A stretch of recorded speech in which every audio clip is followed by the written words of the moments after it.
তব কথামৃতং তপ্ত জীবনং কবিভিরীরিতং কল্মষাপহম শ্রবণমঙ্গলম শ্রীমদাততম ভুবি গৃণন্তি ইয়ে ভুরিদা জনাঃ।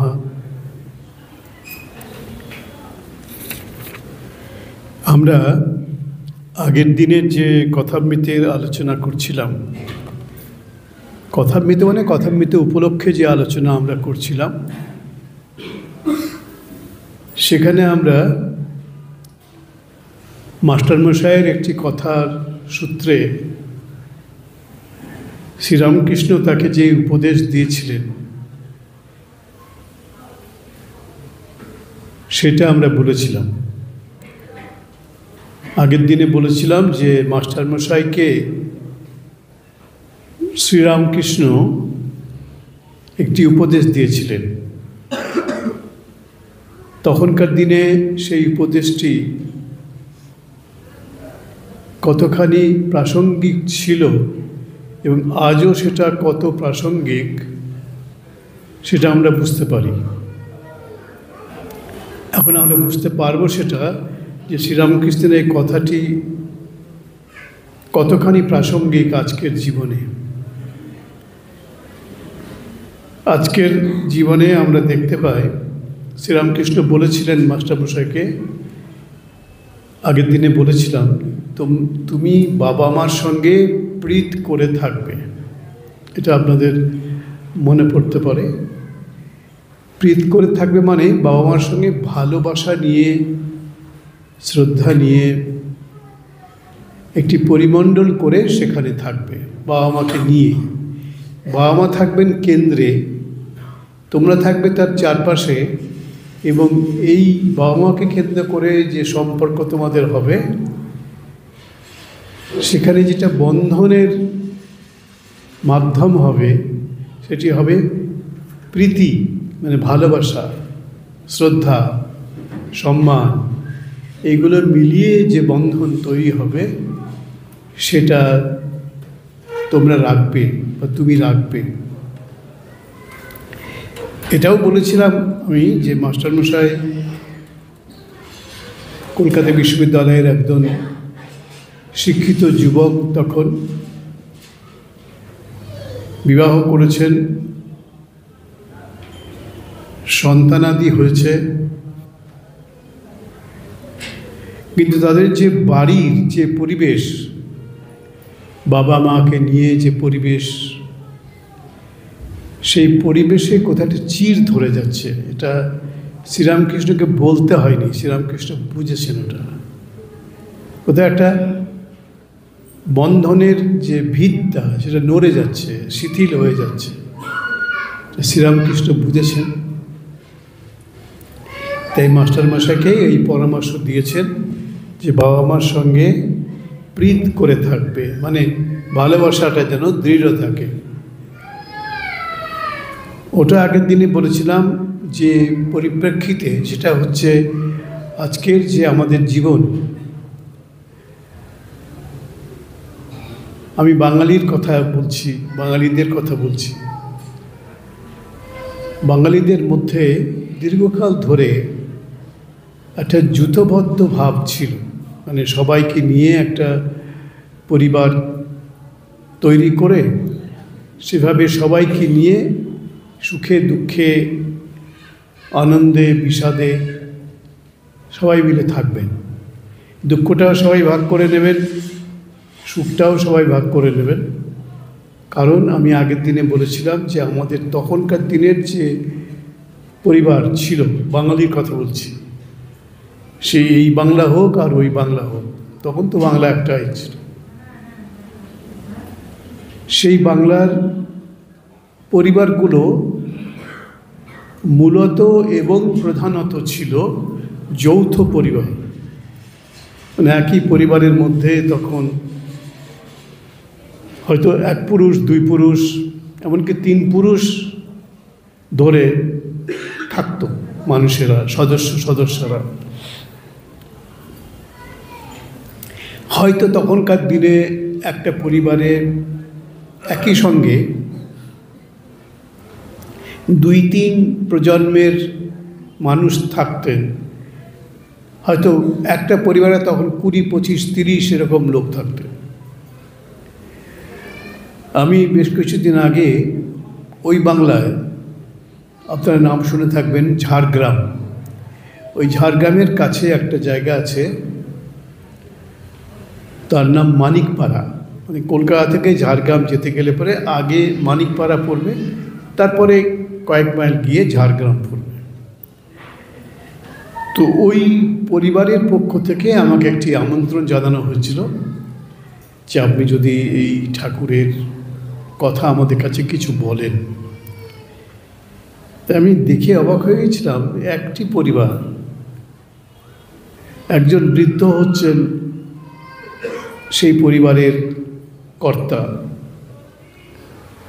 তাকে আমি বলতাম ভীষ্মদেব, মানে পিতামহের মতো ব্যাপার।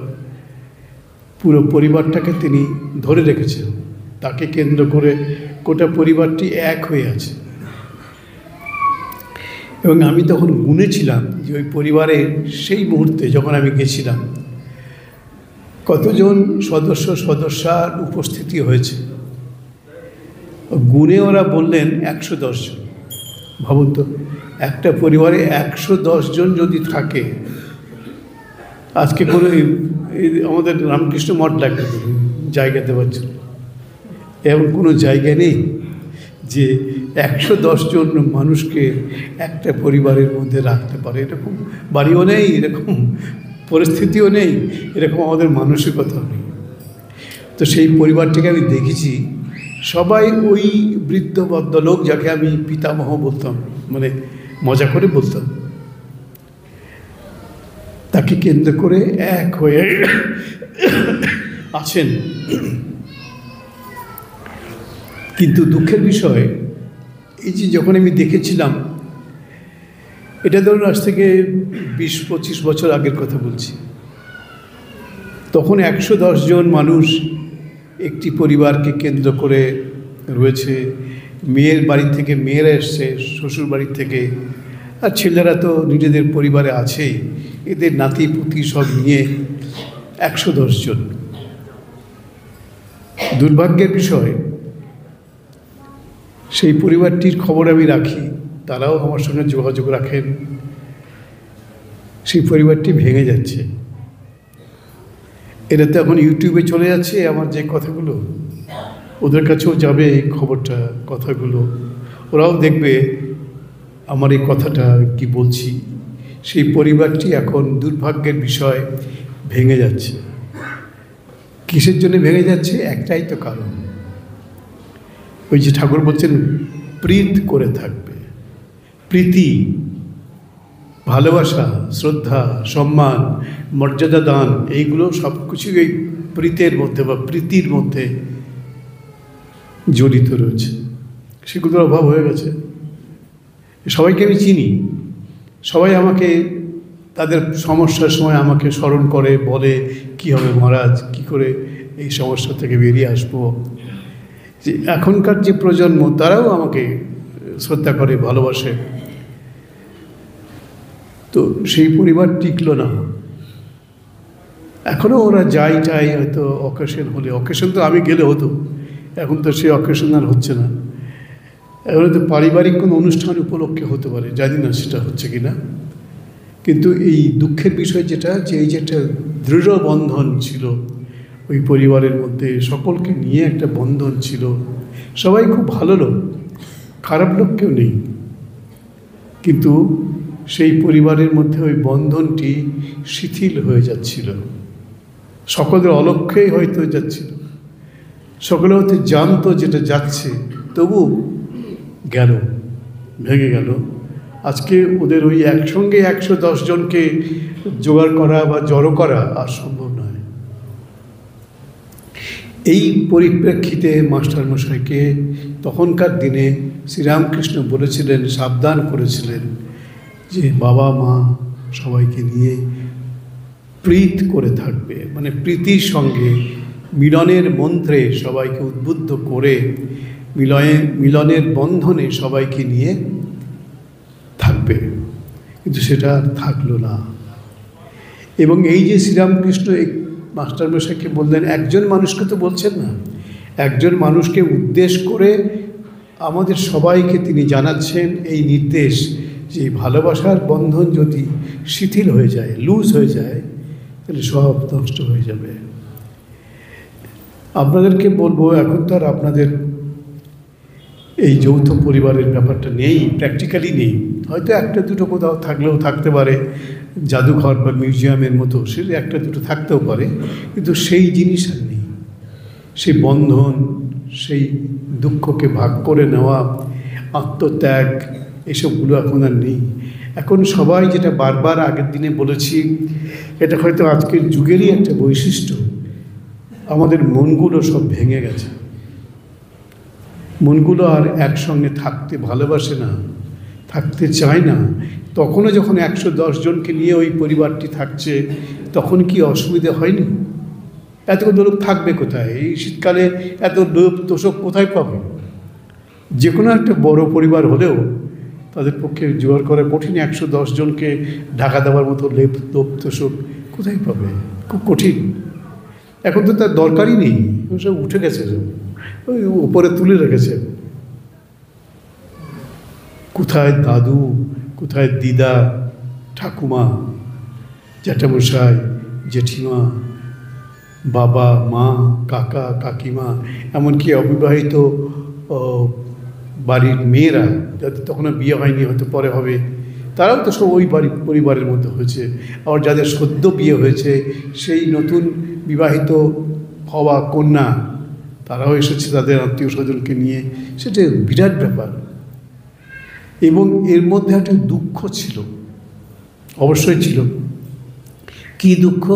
যেটা আজকের সমাজের, আজকের দিনের চোখ দিয়ে যদি দেখি, তাহলে বলবো এটা দুঃখ ছিল। সেই দুঃখটা কি? করছে অসুবিধা হচ্ছে থাকার, খাওয়ার, শোয়ার, সবেরই অসুবিধে। এখন ধরুন 110 জন লোককে খেতে দেবে, এতে ঘণ্টা বাজিয়ে আমাদের বেলুম, আমাদের আশ্রমে যখন ঘণ্টা বলে, সবাই গিয়ে আমাদের কর্মীরা, ছাত্ররা, সাধুরা, অতিথিরা সবাই আসেন, এসে তারা প্রসাদ নেন বা খাবার খান। ওখানে তো ঘণ্টা টন্টা ছিল না। এখন কখন যাবেন, গিয়ে দেখলো সব ভর্তি হয়ে গেছে, জায়গা নেই, সব বসে গেছে। এখন সেই সমস্যা ছিল, দুঃখ ছিল, কিন্তু বেদনা ছিল না। দুঃখ ছিল যে হয় একসঙ্গে বসতে পারলো না, খেতে পারলো না, হয়তো পরে এসে বসবে, খাবে, কিন্তু বেদনা ছিল না যে পেলাম না। এই না পাওয়ার বেদনা ছিল না। হ্যাঁ, ঠিক আছে, পরে বসবো। এই যে পরে বসবো বলছেন, তার মানে তাদের মধ্যে একটা স্পিরিট অফ স্যাক্রিফাইস ছিল। ঠিক আছে, পরের ব্যাচে বসবো, পরে বসবো, স্পিরিট অফ স্যাক্রিফাইস। এখন আর কেউ স্যাক্রিফাইস করতে চায় না, কেউ না। দুর্ভাগ্যের বিষয়, এখানে যারা মায়েরা আছেন তারা আমাকে ক্ষমা করবেন, আগে মায়েদের মধ্যে ছিল এই সব থেকে বেশি স্যাক্রিফাইস। আজকে এরকম খবর শুনি যে মায়েরা, যদি এখানে এরকম কেউ কোনো মা থাকেন আমাকে ক্ষমা করবেন, কিন্তু উপায় নেই, আমাকে তো কথাটা বলতে হবে। স্বার্থপর, আগে খেয়ে নিচ্ছে। এইটা আমাদের 1-2 প্রজন্ম আগে আমরা ভাবতেই পারতাম না যে মা আগে খেয়ে নেবেন, ভাবতে পারতাম না। এখন সব থেকে দুঃখের বিষয়, মায়েরা স্বার্থপর হয়ে যাচ্ছে। তারা 1 ইঞ্চি জমি ছাড়ছে না। এই এখন ইউটিউবে দেখছিলাম, বাংলাদেশে একটা নতুন জাতীয় সঙ্গীত তৈরি হতে চলেছে বা হয়ে গেছে হয়তো। ইঞ্চি ইঞ্চি মাটি, বলছেন ইঞ্চি ইঞ্চি করে মাপযোগ করে দিয়েছে, ইঞ্চি ইঞ্চি করে। কেউ ছাড়বে না 1 ইঞ্চিও। যে ইঞ্চি ইঞ্চি সব মেপে নিচ্ছে। এই যে ইঞ্চি ইঞ্চি মাপের ব্যাপার, এটা আমাদের 2, 3, 4 জেনারেশন আগে আমরা ভাবতেই পারতাম না। স্যাক্রিফাইস ছিল, আত্মত্যাগের প্রবৃত্তি ছিল, আত্মসর্বস্বতা ছিল না, আত্মব্যাপ্তির মন্ত্র ছিল আমাদের মধ্যে। সেটা আমরা না বুঝেও সবাই অনুসরণ করে চলতাম। যেহেতু শ্রীরামকৃষ্ণকে আমরা যুগাবতার বলি বা বলবো হয়তো ভবিষ্যতে, তিনি এই যুগের যেটা যন্ত্রণা, যুগের যেটা সমস্যা, ওটা ধরতে পেরেছিলেন, যে আমাদের মধ্যেই ভাঙন আসছে। আগের দিনে স্বামীজির কথা বলেছিলাম, স্বামীজি 1897 সালে পাঞ্জাবে গেছিলেন। তখন তো পাঞ্জাব একটাই ছিল, এখন তো পাঞ্জাব বিভক্ত, একটা অংশ ভারতবর্ষে আছে, একটা অংশ পাকিস্তানে চলে গেছে। সেই তখনকার দিনের পাঞ্জাব, তখন পাঞ্জাব বিভক্ত হয়নি, ভারত বিভক্ত হয়নি। এই বাংলাদেশের জন্ম তখন অনেক পরে আসবে এই ঘটনাটা। তখনই স্বামী বিবেকানন্দ বলছেন, এটা আগের দিনে বলে এসছি, আমি আবার একটু মনে করিয়ে দিচ্ছি, হে পঞ্চনদের ভাতৃবৃন্দ, আমি তোমাদের কাছে কোথায় আমরা একত্রে থাকতে পারবো না সেই কথাটা শোনাতে আসিনি, সেই কথাটা শুনতেও আসিনি। আমি চাই আমরা কোথায় এক থাকব, একত্রে থাকব, এক বন্ধনের মধ্যে থাকব, কিভাবে থাকব সেটা আমরা সন্ধান করতে এসেছি। স্বামীজি বলেছিলেন, স্বামী বিবেকানন্দ বলেছিলেন। তারা তো আসেন যুগের যন্ত্রণা থেকে যুগের মানুষকে মুক্তি দেওয়ার বার্তা নিয়ে। স্বামীজি বলছেন, কোথায় আমরা এক থাকব, কোথায় আমরা বিভক্ত হয়ে যাব, বিভাজিত হয়ে যাব, সেই কথা শোনাতে আমি আসিনি। আমি এসছি সেটা সন্ধান করছে, কোথায় আমাদের মধ্যে সেই একতার বন্ধন সূত্রটি রয়েছে। মাস্টারমশাইকে শ্রীরামকৃষ্ণ সাবধান করেছিলেন। এখন আমাদের সমাজ এমন, এই সমাজের যে প্রেক্ষাপটটা এখন আমরা দেখছি, এখানে এসব আর শোনানোর কোনো দরকার হয় না। নাই তো একটা পরিবার, আমরা তো একসঙ্গে নেই, সব ভেঙে যাচ্ছে, ভেঙে গেছে, আরও ভেঙে যাবে। সব থেকে দুঃখ যেটা বলছিলাম, যে এটা বিশ্বাসযোগ্য নয়, তবু বলতে হচ্ছে। আমি জানি এই ঘটনা, যে যারা মায়েরা আগে শুধু স্যাক্রিফাইস করেছেন, স্যাক্রিফাইস শুধুই, কোনো কিছুর বিনিময়ে নয়। বিদেশে যদি একটি ছেলে বা যদি একটি মেয়ে একটু বড় হয়েছে, সাবালিকা হয়েছে, তাহলে বাড়ির বাগানটা হয়তো বাবা বলে দিলেন কি মা বললেন, একটু তৈরি করে দাও, গুছিয়ে দাও, হয়তো করলো। সেই ছেলেটি বা সেই মেয়েটি, বাড়িরই ছেলে, বাড়িরই মেয়ে, বাবার কাছে মার কাছে বলছি কত পয়সা দেবে, করে দিলাম। পয়সার বিনিময়ে, টাকার বিনিময়ে ও দেশে হয়েছে, পাশ্চাত্য দেশে। এখনও হয়তো এটা এই দেশে আসেনি, কিন্তু আসছে। আমি যখন প্রথমবার গেছিলাম, পরে কয়েকবার গেছি, প্রথমবার যখন গেছিলাম পাশ্চাত্য দেশে, প্রথম গেলাম ইউরোপ। তা আমার প্রথম ছিল ফ্রান্স, ইউনেস্কো, সেখানে বক্তৃতা ছিল। তো যাই হোক, সেখানে গেলাম। তারপর সেখান থেকে গেলাম ইংল্যান্ডে, অক্সফোর্ড, কেমব্রিজ, লন্ডন, এসব জায়গাতে আমার বক্তৃতা ছিল। তো এইসব বক্তৃতা করতে এসেছি। তো দেখছি অক্সফোর্ডে, কেমব্রিজে, লন্ডন ইউনিভার্সিটিতে, সব জায়গায় দেখছি ছেলে এবং মেয়ে সকলেই পায়ের অ্যাঙ্কেল থেকে, ওই যে হাড়টা আছে পায়ের পাতার উপরেই, যে হাড়টা পায়ের, যার উপরে ভর করে আছে আর কি, পাটা হাড় আছে না একটা, এপাশে ওপাশে হাড় আছে, ওই হাড় থেকে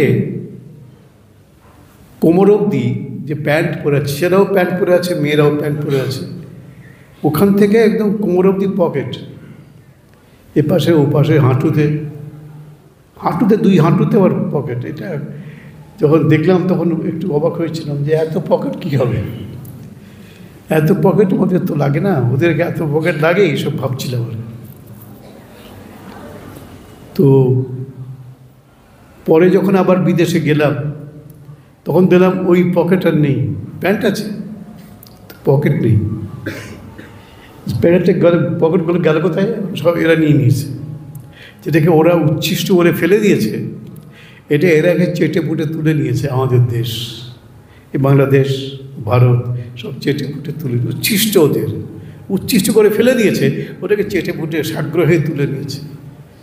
যেটা ওরা আর নিচ্ছে না, বর্জন করেছে, সেটা আমরা তুলে নিচ্ছি, খুব আগ্রহের সঙ্গে তুলে নিচ্ছি। এটা হচ্ছে আমাদের দোষ।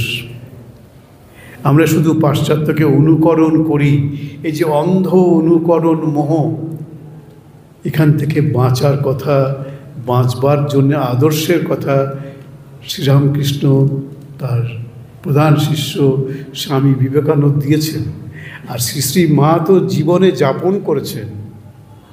আমি একটা কথা বলতে ভালোবাসি, অনেক জায়গায় বলি, দেশে বিদেশে সর্বত্রই বলেছি এবং বলে থাকি, যে শ্রীরামকৃষ্ণ আমাদের যেটা দিয়েছেন সেটা হচ্ছে একটা প্রেরণা।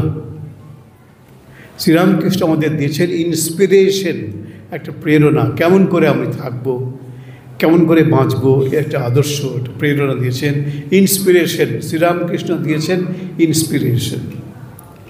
এবং সেই ইন্সপিরেশনটা কীরকম, কী তার চরিত্র, কী তার বৈশিষ্ট্য, এটাকে আমাদের কাছে তুলে ধরেছেন, ব্যাখ্যা করেছেন স্বামী বিবেকানন্দ। তিনি আমাদের কাছে এটা ব্যাখ্যা করেছেন, এই ইন্সপিরেশনটি কী, শ্রীরামকৃষ্ণ যে ইন্সপিরেশন দিলে কীরকম, তার কী তাৎপর্য, এটাকে ইন্টারপ্রেট করলেন, ইন্টারপ্রিটেশন দিলেন। ইন্সপিরেশন দিলেন শ্রীরামকৃষ্ণ, ইন্টারপ্রিটেশন দিলেন স্বামী বিবেকানন্দ, ব্যাখ্যা করে আমাদের বোঝালেন। ইন্সপিরেশনের খুব গুরুত্ব আছে, আবার ইন্টারপ্রিটেশন মানে ব্যাখ্যা, যেটা বুঝিয়ে দেওয়া, ওটারও খুব গুরুত্ব আছে। কিন্তু সব থেকে গুরুত্বপূর্ণ যেটা, সেটা ইন্সপিরেশনের থেকে কিছু কম গুরুত্বপূর্ণ নয়, বা ইন্টারপ্রিটেশনের থেকেও কোনো কম গুরুত্বপূর্ণ নয়। সেটা হচ্ছে, আমার মনে হয় যে সব থেকে গুরুত্বপূর্ণ হচ্ছে ইমপ্লিমেন্টেশন। ওটাকে জীবনে প্রয়োগ করতে হবে, ইমপ্লিমেন্টেশন, কার্যকারী করতে হবে, বাস্তবে রূপায়িত করতে হবে। ইন্সপিরেশন আমাদের দিলেন শ্রীরামকৃষ্ণ, ইন্টারপ্রিটেশন দিলেন স্বামী বিবেকানন্দ, কিন্তু ইমপ্লিমেন্টেশন যেটা সব থেকে in the process the most important, সেটা কে দিলেন? দিলেন মা সারদা দেবী। যদি মায়ের জীবন আমরা দেখি, অসাধারণ একটা জীবন। ওই জয়রামবাটি গ্রামের মধ্যে তার এই ভাইয়ের বউ, তাদের ছেলে মেয়ে, কয়েকটা ভাই, তাদের ছেলে মেয়ে, তার মধ্যে সব প্রত্যেকেই স্বার্থপর, কুটিল, কেউ কাউকে সহ্য করতে পারে না। আর মা পড়েছেন সেই জায়গাটার মধ্যে। এখন মা যদি কার দিকে তাকিয়ে একটু হেসেছেন, তাহলে ওর মুখ ভার হয়ে গেল, আর একজনের মুখ ভার। আবার যদি তার দিকে ফিরে তাকিয়ে আমার একটু রাগ দেখিয়েছেন, তাহলে সে আবার খুশি হয়ে গেল। এর খুশি, এর রাগ, এর দুঃখ, এই নিয়ে মা তার ওই সংসারে, জয়রামবাটির সংসারে, গ্রামের মধ্যে বিশ্ব সংসারকে আঁচল বিছিয়ে ধরে রেখেছে মা। এটা মায়ের কাজ। আগেকার দিনে মায়েরাই তো এগুলো করতেন। মা আগে খেয়ে নেবেন, এ তো কখনো ভাবতেই পাই না। এখনও যখন শুনি এরকম ঘটনা, তখন বিশ্বাস করতে কষ্ট হয়। কিন্তু আপনারা জেনে রাখুন, এই কথা আমি এমনি বলছি না, সত্যি সত্যি এরকম ঘটনা ঘটছে। মা আগে খেয়ে নিচ্ছেন, ছেলে মেয়েদের খাওয়ার আগেই মা আগে মেরে দিলেন, যা, ও যখন খাবে খাবে, না খাবে না খাবে। আগে তো মা এরকম ছিলেন না। এখন এই স্বার্থপর আত্মসর্বস্বতার যুগে মায়েরাও এরকম হয়ে যাচ্ছে। তারা তো বাইরে যেতে পারবেন না, অসাধারণ শৃঙ্খলের মধ্যে পড়ে যাচ্ছে, চেন সিস্টেম এরকম হয়ে যাচ্ছে। সেজন্য আমাদের সামনে খুব দুর্ভাগ্যের সময় আসছে। এই সময়েই মা এসে ইমপ্লিমেন্ট করেছেন, এটাকে কর্মে পরিণত একটা রূপ দিয়েছেন, আকার দিয়েছেন। কি ভয়ঙ্কর একটা পরিবার, কত রকম স্বার্থপরতা, আত্মকেন্দ্রিকতা। এই বলছে আমাকে দাও, ও বলছে আমাকে দাও, ও বলছে আমাকে তুমি কম দিলে, ও বলছে আমাকে তুমি আরও দিতে পারতে, ইত্যাদি। এই স্বার্থপরতা, আত্মসর্বস্বতার যুগে শ্রীরামকৃষ্ণ একটি বার্তা দিচ্ছেন যে মিলেমিশে থাকো। এবং শ্রীরামকৃষ্ণের এই বার্তাটাকে আমাদের কাছে নিজের জীবন যাপন করে দেখাচ্ছেন। শুধু বার্তা দিলেই তো হয় না, কথা বললেই তো হয় না। আমরা এখন বাণী সর্বস্ব, বচন সর্বস্ব হয়ে যাচ্ছি। একটা কথা তো আমি নিজে বিশ্বাস করি না। একটা বাণী যে লোককে দিচ্ছি সেটা আমি মানি না, আমার নিজের জীবনের সঙ্গে তার সম্পর্ক নেই। অথচ গান্ধীজি আজকে সারা পৃথিবীতে একটি পরিচিত নাম। এখন তো জাতির জনক ভারতবর্ষে গান্ধীজি, আপনাদের এখানে ছিলেন একজন, আমরা 50 বছর ধরে তাকেই জাতির জনক বাংলাদেশের ভেবে এসেছি, জেনে এসেছি। এখন শুধু জাতির জনক পাল্টে আছে। বাবা কি পাল্টায় নাকি? এমনি পরিবারেরও বাবা পাল্টায় না, বাবা একটাই থাকে, মাও থাকে একটা, আর এখন দেখি জাতির জনক পাল্টে যাচ্ছে। এখন একটাই থামবে নাকি আরও অনেক জাতির জনক হয়ে যাবে তাও বুঝতে পারছি না। এটা দুর্ভাগ্য আমাদের। জাতির জনককে পাল্টানো যায়, তো ভয়ঙ্কর ব্যাপার। জাতির জনক কী করে পাল্টাবো? এই যে বার্তাটা আমি দিচ্ছি এটা কিন্তু রাজনৈতিক বার্তা নয়, সামাজিক বার্তা। আজকের দিনের যুগের পরিপ্রেক্ষিতে এটা একটা বার্তা, এটা একটা শিক্ষা, একটা লেসন মানুষকে জানাতে চায়। এটা হচ্ছে কি, আমরা সবাইকে নিয়ে সুখে থাকব। বহু বছর আগে তখন সোভিয়েত রাশিয়ার খুব শক্তিশালী একটা দেশ, এটা 1992 সালের পরে যারা জন্মেছেন, বড় হচ্ছেন, তারা এটা বুঝবেন না। 1992 সালে সোভিয়েত রাশিয়া ভেঙে গেল, টুকরো টুকরো হয়ে গেল। আমাদের সৌভাগ্য যে আমেরিকা যুক্তরাষ্ট্র এখনো পর্যন্ত ভাঙেনি। জানি না ভেঙে যাবে কিনা, এর মধ্যে বলতেই ভেঙে যাচ্ছে কিনা তাও জানি না, কিন্তু ওখানে ভাঙনের বার্তাটা আসছে, ওখানেও আসছে। রাশিয়া ভেঙে গেল, টুকরো টুকরো হয়ে গেল। আমেরিকার মধ্যে এখন ভয়ঙ্কর ভাঙনের বার্তা। প্রকৃতি আবার আরম্ভ করেছে। দাবানল, এখন আপনাদের কাছে একটা খুব পরিচিত শব্দ, দাবানল। আমরা এই পরিচিত শব্দ চাইনি। দেখছি ইউটিউবে, দেখছি গ্রামের পর গ্রাম, শহরের পর শহর, জনপদের পর জনপদ, গ্রাম শহর সব আগুনে পুড়ে ছাই হয়ে যাচ্ছে। চোখের নিমেষে সব পুড়ে ছাই হয়ে যাচ্ছে। এত বড় শক্তিধর দেশ আমেরিকা কিছু করতে পারছে না। এই দাবানল যেমন বাইরে গ্রাস করে ফেলছে অগ্নিশিখা একটার পর একটা জনপদকে, এই দাবানল তেমনি আমাদের ভেতরে, ওটা আরও ভয়ঙ্কর। এই দাবানলকে তবু থামানো যাবে। এই যে বাইরে যে প্রকৃতির দাবানল, তাকে হয়তো থামানো যাবে, কন্ট্রোল করা যাবে কোনোভাবে না কোনোভাবে। কিন্তু আমাদের ভেতরের যে দাবানল দাও দাও করে জ্বলছে, পুড়িয়ে সব ছাই করে দিচ্ছে।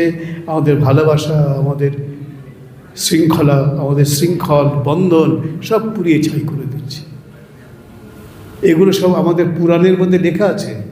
এই কলি যখন শেষ হয়ে আসবে, এখন শেষ হয়ে আসছে কলি, মানে পুরাণের মতে আর কি। আমি তখন এরকম ক্লাস 6-7 পড়তাম।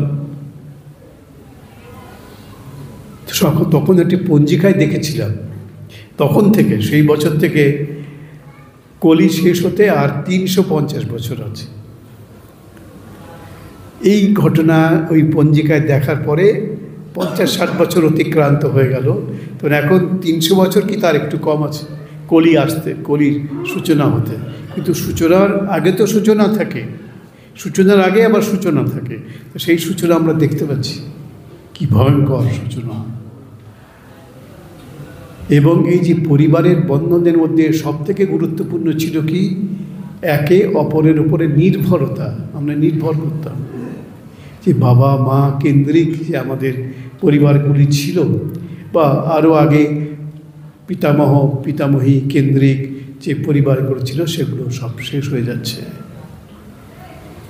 বন্ধনটা শিথিল হয়ে যাচ্ছে।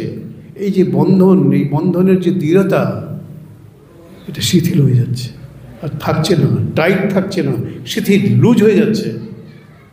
এবং এটা আমাদের ধ্বংস ডেকে নিয়ে আসবে। এই দিকে আমরা যাচ্ছি। আমরা ছোটোবেলায় মামার বাড়ি যেতাম, সে কি আনন্দ করে যেতাম মামার বাড়ি। মানে এখন তো আর মামার বাড়ি বলে কিছু নেই, যেতেও বলে না কেউ, আর গেলে বলে থাকলে, বেশি থাকলে বলে কবে যাবে। ছাড়ো জায়গা, ছাড়ো বাবা, আমাদের অসুবিধা হচ্ছে, এরকম এই স্বার্থপরতা, যেটাকে আমি বলছিলাম আত্মসর্বস্বতা, খুব ভয়ঙ্কর। এই জন্য যুগাবতার শ্রীরামকৃষ্ণ এসে আমাদের কাছে এই বার্তা দিলেন যে সবাই মিলেমিশে আনন্দে থাকো।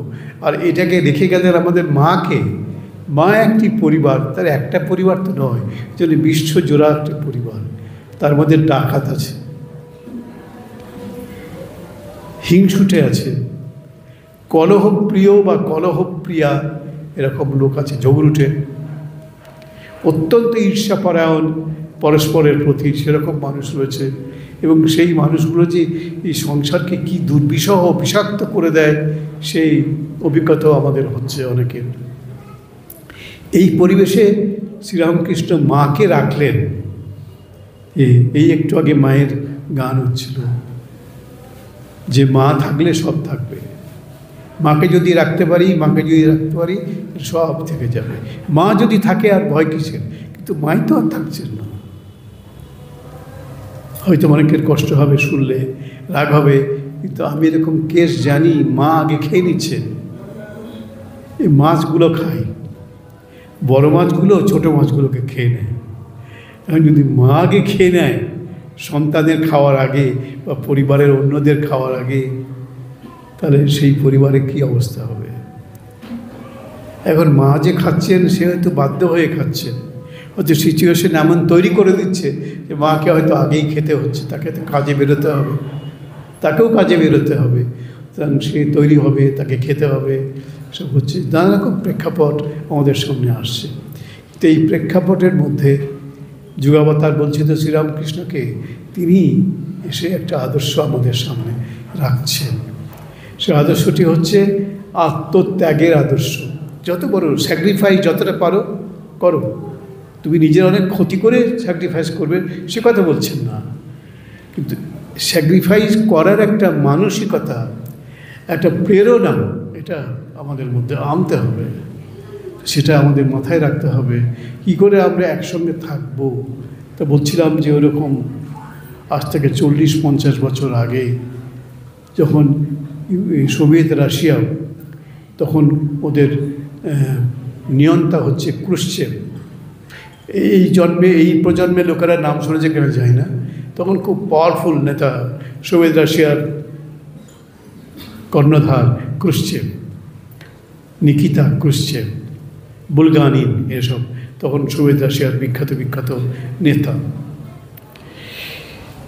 তারা বলছেন এমন একটা সমাজে আমরা বাস করতে চলেছি বা বাস করছি, এখন ইতিমধ্যেই করতে শুরু করেছি। এটা কি? Either we exist together or extinct together. হয় আমরা সবাই মিলে থাকবো, এক্সিস্ট থাকবো, অথবা এক্সটিংক্ট, শেষ হয়ে যাব, টুগেদার, একসঙ্গে সব শেষ হয়ে যাব। জানি না কোন দিকে পৃথিবী যাবে এরপরে, কারণ স্যাক্রিফাইস তো চলে যাচ্ছে, আত্মত্যাগের জিনিসটা তো আমাদের মধ্যে আর থাকছে না। তো সেই জন্যে শ্রীরামকৃষ্ণ, মা শারদা এবং স্বামী বিবেকানন্দ, আমি 3টে নাম বলছি ঠিকই, কিন্তু আরও অনেকেই ছিলেন আমাদের দেশে ওই কাছাকাছি সময়ে বা ওই সময়ে, যারা এই আত্মত্যাগের মন্ত্র আমাদের দিয়েছিলেন। যারা আমরা রামকৃষ্ণ বিবেকানন্দকে ভালোবাসি, শ্রদ্ধা করি, তাদের কাছে 3টেই আসল। আমাকে একজন বলেছিলেন, শ্রীরামকৃষ্ণের কথা তাকে বলাতে, একজন মহিলা, তিনি বিহারে জন্মেছেন, এই বাংলার লোক, এই যশোরের দিকে একটা জায়গার নাম কালিয়া বলে একটা জায়গা আছে, যশোরের কালিয়া, তো সেখানকার লোক আর কি তারা। তারপরে তারা চলে গেছেন বিহারে, এখন তো বিহার আবার ভেঙে গেছে, ঝাড়খণ্ড হয়েছে, এসব হয়েছে, আরও সব কী হয়েছে, যাই হোক। তো আমি যখন তাকে বললাম যে তাকে তিনি খুব শিক্ষিত বিদুষী মহিলা, তাকে বলে একটু মায়ের জীবনী পড়ুন। মায়ের জীবনী, এটা পড়ে কী হবে? বাঙালি ওই দেশে গেছে বলে শুধু বাঙালির তো যায়নি, মায়ের জীবনী পড়ে কী হবে? অনেক কিছু পাবেন। ওই মহিলায় তারপরে তিনি মায়ের উপরে পিএইচডি করলেন, এবং এখনও পর্যন্ত মায়ের উপরে তিনি একমাত্র পিএইচডি তিনি। আমি তখন তাকে বলছিলাম মায়ের উপরে বলতে গেছিলাম, তখন তিনি একটু কি মায়ের উপরে কী হবে না, কেন শ্রীরামকৃষ্ণ, মা সারদা, স্বামী বিবেকানন্দের নাম আপনি জানেন না? হ্যাঁ, তিনটে ছবি দেখেছি, শ্রীরামকৃষ্ণ, মা সারদা, স্বামী বিবেকানন্দ, তিনটে ছবি দেখেছি। ছবির সঙ্গে আমার কী হবে সেটা পরে বুঝবেন। এখন তো সেই ছবি ছাড়া আর চলছে না, এখন সে ছবি চলছে, ছবি জপ করছে, নাম করছে, সব কিছু করছে। তখন আমার মনে আছে তার দীক্ষার ব্যবস্থা হচ্ছে বেলুড় মঠে। না, আমি মানে উদ্যোগী হয়ে করে দিচ্ছি, কারণ ওর স্বামী যে সে আমার বন্ধু, আর নরেন্দ্রপুরে একসঙ্গে পড়তাম, আর তাদের একটি মাত্র সন্তান, একটি মেয়ে। তখন সে মেয়েটি ক্লাস 5-এ কিংবা ক্লাস 6-এ পড়ে। তো আমি ওদের দীক্ষার ব্যবস্থা করেছি। তখন প্রেসিডেন্ট মহারাজ ছিলেন ভূতেশ আনন্দজি মহারাজ, ওর কাছেই ব্যবস্থা করেছি। তো প্রস্তুতি নেই, তো মানসিক প্রস্তুতি নেই। তো দীক্ষার জন্যে সকালবেলায় স্নান করে 7টা সাড়ে 7টার মধ্যে বেলুড় মঠে পৌঁছতে হবে। উনি আসবেন বাগবাজার থেকে, কলকাতার বাগবাজার, ওখান থেকে গঙ্গা পেরোবেন লঞ্চে করে এখানে আসবেন, এসে বেলুড় মঠে দীক্ষা নেবেন। এমনি সকালবেলা কিছু খাবে না, কিন্তু না খেয়ে আসবেন। তারপরে তুমিও না খেয়ে আসবে, তোমার স্বামীকেও বলে না খেয়ে থাকতে, আর বাচ্চাটাকে সে যদি পারে ততটা পারে না খেয়ে থাকবে। তো গেছে, তা সেই মহিলা বলছে, যখন গঙ্গাতে নেমে উঠে যাচ্ছি ওই বেলুড় মঠের দিকে, তখন দেখছি গঙ্গার ঘাটে, যদি আপনার ফেরিতে পার হন বা লঞ্চে করে পার হন বাগবাজার থেকে, দেখবেন ওই গঙ্গার ধারে ফেরিঘাটের পাশে তেলে ভাজার দোকান আছে, গরম গরম ভাজছে। তা দেখে গেছেন, আমাকে পরে বলছেন, আমি দেখে এলাম ওই ঘাটে গরম গরম চপ ভাজছে, মোচার চপ ভাজছে, দেখলাম গরম গরম ভাজছে। তো আমার তো দেখেই খিদে পেয়ে গেল, ওই মহিলা বলছে, দেখেই খিদে পেয়ে গেল, কিন্তু এ তো খেতে দেবে না, কখন না খেয়ে থাকতে হবে, কখন দেবে কে জানে। তারপরে বলছি যে দীক্ষার ঘরে গেলাম, সেখানে আরও অনেকে বসে আছেন, আমাকেও বসতে হলো। আমার তখন মন তো এই জপের ওপরে নেই, ওই মহিলা বলছে, আমার তখন এই মোচার চপের ওদিকে মনটা রয়ে গেছে। গরম গরম ভাজছে মোচার চপ, ওইটা দেখে এসেছি, ওই যেন গন্ধটাও যেন নাকে এখন আমি অনুভব করতে পারছি। তারপরে দীক্ষা টিক্ষা হলো, দীক্ষার পরে ওখানে প্রসাদ পেয়ে আবার ওরা ফিরছেন, এই কলকাতায় ফিরছেন, তো ওই বাগবাজারে। সুতরাং ওই আমার কাছে, আমি তখন মায়ের বাড়িতে উদ্বোধনে আছি, তো আমাকে বলছেন, দেখুন আমার একটুও ভালো লাগে, এই যে যেতে হলো, আপনি বললেন বলে গেলাম, তো আমার একটুও ভালো লাগে না। কেন? আর প্রথমেই তো মোচার চপ, যাওয়ার সময় দিলাম গরম গরম ভাজছে, শুধু আপনি বলছেন কিছু খাওয়া যাবে না, সুতরাং কিছু না খেয়ে গেছি, কিন্তু আমার মনে তো মোচার চপটা উঠছে, নাকের মধ্যে সেই গন্ধধনে এসে পড়ছে, আমার মনে হচ্ছে। তো দীক্ষা আর কি শুনবো, কি বলে গেলেন উনি মহারাজ, আমি সেই দিকে আমার মন ছিল না, আমার শুধু ভাবছে যখন ফেরত যাব, উনি বলছেন, তখন কি এই মোচার চপ থাকবে, তখন তো শেষ হয়ে যাবে, এই ভাবতে ভাবতে ওনার দীক্ষা হলো। মেয়েটিও, ছোটো মেয়ে, 12 বছর বয়স কি 13 বছর বয়স, সে কিন্তু এসব বলেনি। আর তার স্বামী, সে নরেন্দ্রপুরের ছাত্র, যখন তার কিছুটা ব্যাকগ্রাউন্ড তো রয়েছে, সেও বলেনি, কিন্তু ওই মহিলা বলছিল। এরপর কিছুদিন পরে কোনো একটা প্রয়োজনে আমি ফোন করেছি ওদের বাড়িতে, তো ওই ভদ্রলোক ধরলো, মানে আমার বন্ধু ধরলো, ও কোথায়? বলে মা, ও তো এখন জব করছে। জব করছে? জব করছে বলে, হ্যাঁ। তো জব করলে ওকে বলা যাবে? বলছে এখন আমি বলতে সাহস পাবো না, খুব নিষ্ঠার সঙ্গে এখন জব করছে, এখন এই আপনি ফোন করছে এটাও এখন বলতে পারবো না। কারণ তখন বুঝলাম কি ভয় পায় মানুষ বাবা। পুরুষগুলো কীরকম ভীতু দেখুন। বলছে না বাবা, ওই সাহস আমার নেই, হয়তো ডিস্টার্ব করলে কথাই বন্ধ করে দেবে, তাহলে আমারই অসুবিধা হবে, তার থেকে বাবা আপনি পরে করুন। আমি ঠিক আছে, তো পরে করবো কি। আর যখনই ফোন করি, যদি কোনো কাজে ফোন করি, এখনও যদি করি, বলছি জপে আছে। সে জপ নিয়ে এত তার চিন্তা ছিল, এ কে বাবা এসব করবে, গরম গরম ভাত, মোচার চপ ভাজছে দেখে এলাম, এই ব্যাকগ্রাউন্ড নিয়ে গেলেন, এখন শুধু এই জপ করে যাচ্ছে। এবং ওই মহিলা এখন মায়ের উপরে পিএইচডি করছেন, প্রথম সারা পৃথিবীতে প্রথম পিএইচডি মায়ের উপরে উনি করছেন। পরে আর কে হয়েছে আমি জানি না, কিন্তু উনি প্রথম করেছিলেন। দেখুন কাকে দিয়ে কে কী করার, ঈশ্বর কী করার। এখন তিনি জপের সময় আর ছাড়তে চান না, ভালোবাসা হয়ে গেছে একটা। তখন তো বিরক্ত হচ্ছে, আবার এই জপের মধ্যে ফেলে দিল, এই দীক্ষা নিতে হবে অমুক তমুক। এখন তিনি জপ আর ছাড়তে পারছেন। সুতরাং নিজের ভালোবাসা লাগাতে হবে। আমাকে নরেন্দ্রপুর কলেজে তখন প্রিন্সিপাল ছিলেন, আমাদের প্রিন্সিপাল, তো ওর আমার জীবনে খুব প্রেরণা আছে, মানে এই জীবনে আসার পেছনে মূল প্রেরণা হচ্ছে লোকেশ্বরানন্দ মহারাজ, কিন্তু তার মাঝখানে উনিও ছিলেন। তা আমাকে একদিন বলছেন, আমাকে দীক্ষা টিক্ষা উনিই ব্যবস্থা করেছিলেন আমার দীক্ষা, তখন আমি এমএ পড়ি। তো সেই দীক্ষার কিছুদিন পরে বলছেন জব টপ করো তো, মানে হ্যাঁ চেষ্টা করি। একটু নেশার মতো হয় কি, আমি তো ভাবছি জব করবো, তা আবার নেশা কেন হবে? নেশার মতো হয়, যাদের নেশা হয় তারা ওই নেশা ছেড়ে থাকতে পারে না। এরা চায়ের নেশা, অন্য নেশার কথা আমি বলছি না, শুধু চায়ের নেশাটাতেই যাচ্ছি। অন্য নেশায় যে কী হয় সেটা আপনারা ভালো বুঝবেন, সেটা কী জিনিস। আমি চায়ের নেশাটাই ভাবছি, যারা চায়ের নেশা আছে, যাদের চা না খেয়ে থাকতে পারে না, তাদের কিছুতেই থাকতে পারছে না, মাথায় ব্যথা শুরু হয়ে যায় যদি সময় মতো চা যদি না পায়।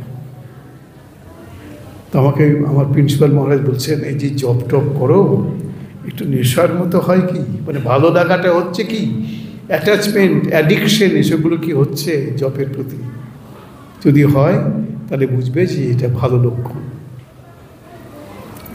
তাই শ্রীরামকৃষ্ণ আমাদেরকে একটা অ্যাডিকশন তৈরি করতে বলেছে। অ্যাডিকশন, আসক্তি, যেমন চায়ের ওপরে আসক্তি।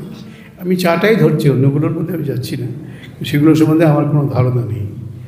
তো চায়ের আসক্তিটাই বলি, এই চায়ের আসক্তিটা যাদের আছে তারা বুঝবেন চা না খেয়ে থাকতে পারা যায় না। মন চলে যাচ্ছে অন্যদিকে, এই একটু চা ফেলে ভালো হতো। এইরকম যারা জব করে তাদের আবার জব ছাড়া থাকতে পারে না। এটা আপনারা শুনলে অবাক হয়ে যাবেন। আমার এক বন্ধু, একই বয়স আমাদের, এখন বেলুড় মঠে আছে। সে আমাকে, আমরা যখন প্রথম সাধু হয়েছিলাম তখন সে আর আমি এক ঘরে ছিলাম কিছুদিন, কয়েক মাস বা 1 বছর হবে এক ঘরেই ছিলাম। তো একদিন আমরা দুজনেই এক ঘরে ছিলাম, তো তাই একদিন সন্ধ্যাবেলায় ওই আমার এই বন্ধুটি এখন বেলুড় মঠে আছে, আমরা এক বয়সী, সে বলছে যে দেখো মাথাটায় যন্ত্রণা করছে। কেন? আজকে তো নাম করা হয়নি, মানে জব করা হয়নি। আমি নতুন কথা শুনলাম, আরে জব করা হয়নি তার জন্য কি মাথায় ব্যথা হবে? আজকে তো নাম করা হয়নি, মাথায় ব্যথা হচ্ছে। নতুন কথা শুনলাম বা শিখলাম যে জব না করলে মাথায় ব্যথা হয়ে যায়। যদি অভ্যাসটা এরকম হয়ে যায়, যদি কারোর হয়, তাহলে সে বুঝবে বা তিনি বুঝবেন যে জব না করলে মাথায় যন্ত্রণা হয়ে যায়। অভ্যাস এমনই একটা মাত্রায় গিয়ে পৌঁছে যায় জব ছাড়া থাকতে পারে না। আজকে আর এগোচ্ছি না, এখানেই শেষ করছি। আবার পরের সপ্তাহে শুক্রবারে আবার আমাদের দেখা হওয়ার কথা। হ্যাঁ, আপনারা ভাবতে পারেন যে কথামৃতের মধ্যে যাওয়া হচ্ছে না তো, আরে ও তো সারা জীবন পড়ে রয়েছে, কথামৃতে যাওয়া যাবে। কথামৃতর কী তাৎপর্য, কী ব্যাখ্যা, এই মানুষটা কী আমাদের শুনিয়ে গেলেন, কী উপদেশ দিয়ে গেলেন, কী শেখালেন, এটাই আমাদের আসল জিনিস। একটি জিনিস, আগামী মঙ্গলবার নাকি আগামী মঙ্গলবার 21শে জানুয়ারি, আগামী মঙ্গলবার 21শে জানুয়ারি স্বামী বিবেকানন্দের পূর্ণ আবির্ভাব তিথি, জন্মতিথি। যেটা গেল ওটা জন্মদিন 12ই জানুয়ারি। আমরা তো তিথিটাকে মানি। জন্মদিনটাও ঢাকার মিশনে আমরা প্রথমবার পালন করলাম মিশনের পক্ষ থেকে, আশা করি এটা চলবে। এখন 21শে জানুয়ারি আগামী মঙ্গলবার, আজকে শুক্রবার, সামনের মঙ্গলবার 21 জানুয়ারি হচ্ছে স্বামী বিবেকানন্দের জন্মতিথি। এটা এই মহারাজ আমাকে দিলেন, তার উদ্দেশ্য হচ্ছে আপনাদেরকে অবহিত করা যে আপনারা যদি সেদিনকে এখানে আসেন, স্বামীজির জন্মতিথি মহাদিন একটা, সেদিন সকাল থেকে আমাদের নানা রকম প্রোগ্রাম থাকবে, এই মন্দিরে থাকবে ভজন, কীর্তন, পাঠ, আলোচনা এসব থাকবে। তারপরে প্রসাদ বিতরণ হবে। সন্ধ্যেবেলায় আলোচনা সভা থাকবে, ধর্মসভা স্বামী বিবেকানন্দের উপরে। এটাও খুব, দেখি তো কে আছে, আলোচনার পরেও প্রসাদ দেওয়া হবে। আচ্ছা, আলোচনার পরেও মহারাজ আমাকে মনে করিয়ে দিচ্ছেন, যেমন দুপুরে একটা প্রসাদ দেওয়া হবে, আবার আলোচনার পরেও সন্ধ্যাবেলায় তখন আবার প্রসাদ দেওয়া হবে। ওটা তো বড় জিনিস, কারণ আমরা শুনেছি ছোটোবেলা থেকে রামকৃষ্ণের চেলা প্রসাদ পাওয়ার বেলা। অন্য সময় দেখবেন, আমাদের দেখছি এখানে যে সকাল থেকে লোক আস্তে আস্তে অল্প অল্প হচ্ছে, যত প্রসাদের টাইমটা এগিয়ে আসছে তখন ভিড় বেড়ে যাচ্ছে। সে ভিড় আর থামানো যাচ্ছে না, আমরা থামাতে চাইছি না, থামানো আর যাচ্ছে না, বেড়ে যাচ্ছে। শুধু ওই প্রসাদ পাওয়ার সময় সামান্য জিনিস প্রসাদ আমরা পিছু না, আপনারা বাড়িতে অনেক ভালো খান তার থেকে, কিন্তু ওই প্রসাদের সময় যত এগিয়ে আসছে ততই সব সংখ্যা বেড়ে যাচ্ছে মানুষের। তো একটা সংখ্যা হচ্ছে বেলা 12টা নাগাদ দুপুরের প্রসাদ, আবার সন্ধেবেলায় যখন আমাদের ধর্মসভা শেষ হয়ে যাবে তখন আবার প্রসাদ দেওয়া হবে সবাইকে। যারা বক্তৃতা করবেন সন্ধেবেলায় আলোচনা সভায়, সে আলোচনার বিষয় হচ্ছে স্বামী বিবেকানন্দ এবং যুগ সংকট। এতক্ষণ ওই কথাগুলো বলে আসছিল। স্বামী বিবেকানন্দ এবং যুগ সংকট, এই যুগের যে সংকট, যে ক্রাইসিস, এটা কি, এবং স্বামী বিবেকানন্দ আমাদের যে দিশা দিয়েছেন, যে সমাধান সূত্র দিয়েছেন, সেটা কি, কীভাবে আমরা সেই সমস্যার সমাধান করব। যারা বক্তৃতা করবেন, একজন হচ্ছেন ঢাকা বিশ্ববিদ্যালয়ের গণিত বিভাগের, এই সম্প্রতি তিনি প্রধান অধ্যাপক ছিলেন, এটা বাই রোটেশন তো চলে, তো তিনি ছিলেন গণিত বিভাগে ঢাকা বিশ্ববিদ্যালয়ের প্রধান অধ্যাপক, এখনও প্রফেসর আছেন, প্রফেসর ডক্টর চন্দ্রনাথ পোদ্দার। তিনি একজন বক্তা, ভালো বলেন, সুন্দর সুন্দর গুছিয়ে কথা বলেন। আর একজন হচ্ছেন প্রফেসর ডক্টর সিত্তুল মুনা হাসান, তিনি দর্শন বিভাগের অধ্যাপক, জগন্নাথ বিশ্ববিদ্যালয়। একজন মুসলিম পণ্ডিত আর একজন হিন্দু পণ্ডিত, এই দুজন আমাদের সেদিন আলোচক হিসেবে থাকবেন। আপনারা সবাই আসবেন। সকাল থেকে অনুষ্ঠান, সন্ধ্যা পর্যন্ত অনুষ্ঠান, সন্ধ্যার পরেও অনুষ্ঠান, সবাই এতে যোগদান করবেন। প্রসাদ তো থাকবেই, আপনারা আনন্দ করবেন, এটা আমাদের আপনাদের কাছে জানিয়ে দেওয়ার কর্তব্য। আপনারা এমনিতেই আসবেন, তবু জানিয়ে দেওয়ার কর্তব্য আমাদের, আমরা জানালাম আশ্রমের পক্ষ থেকে।